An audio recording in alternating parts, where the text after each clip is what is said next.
Hi friends, welcome back to my channel. இன்றைக்கி என்ன recipe அப்படின்னா திருக்க மீன் குழம்பு தான்.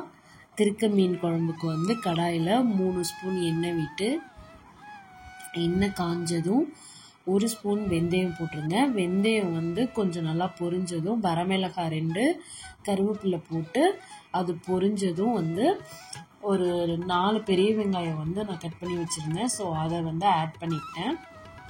வெங்காயம் சீக்கிரம் வேகணும்னா கொஞ்சமாக உப்பு சேர்த்துக்கிட்டோன்னா கொஞ்சம் சீக்கிரமாக வணங்கிடும்.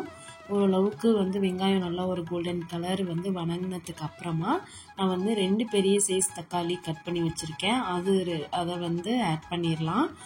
தக்காளியும் போட்டு தக்காளி கொஞ்சம் நல்லா வணங்கினதுக்கு அப்புறமா நான் தேங்காய் பேஸ்ட் ரெடி பண்ணியிருக்கேன். அது கூட தேங்காய் கூட பெரிய ஜீரகம் கொஞ்சம், மிளகு கொஞ்சம், அப்புறம் மிளகாத்தூள், மல்லித்தூள், மஞ்சத்தூள் இதெல்லாம் தேவையான அளவு போட்டு எல்லாம் தேங்காய் கூட ஒன்றா போட்டு பேஸ்ட் மாதிரி ரெடி பண்ணிவிட்டு அந்த பேஸ்ட்டையும் தக்காளி வெங்காயம் வதங்கினதுக்கு அப்புறமா அந்த பேஸ்ட்டையும் எடுத்து ஊற்றிட்டு நல்லா எண்ணெயில் பிரட்டிடணும்.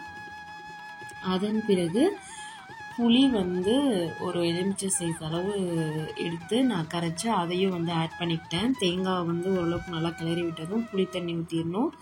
புளி தண்ணி ஊற்றினதுக்கு அப்புறமா நல்லா கொதிக்க விட்டுட்டு தேவையான அளவு உப்பு சேர்த்துடலாம். நல்லா கொதிச்சதுக்கு அப்புறம் அந்த மாதிரி நுர பொங்கி பிரிஞ்சதுக்கு அப்புறம் நம்ம அந்த திருக்க மீன் எல்லாத்தையும் நல்லா வாஷ் பண்ணி வச்சிருந்தோமோ அது எல்லாத்தையும் ஆட் பண்ணிவிட்டு நல்லா ஒரு 2 கொதி வந்ததுக்கு அப்புறமா நம்ம இறக்க வேண்டியதான். நல்லா டேஸ்ட்டாக இருக்கும். ஃபீடிங் பண்ணுறவங்க திருக்க மீன் குழம்பு சாப்பிட்டாங்கன்னா நல்லா பால் ஊறுன்னு சொல்லுவாங்க. நான் தம்பிக்கு இன்னும் ஃபீட் பண்ணிகிட்ருக்கேன் அப்படிங்கிறதுனால நான் திருக்க மீன் குழம்பு ஒரு 2 வீக்ஸ்க்கு ஒன்ஸ் எடுத்துப்போம். நல்ல குளிர்ச்சி. ஆக்சுவலாக திருக்க மீன் குழம்பு இந்த குளிர் டைம் மழை டைமுக்கெலாம் சாப்பிட்டா டக்குன்னு நமக்கு சளி பிடிச்சிக்கும். நல்லா டேஸ்ட்டாக சூப்பராக இருக்கும்.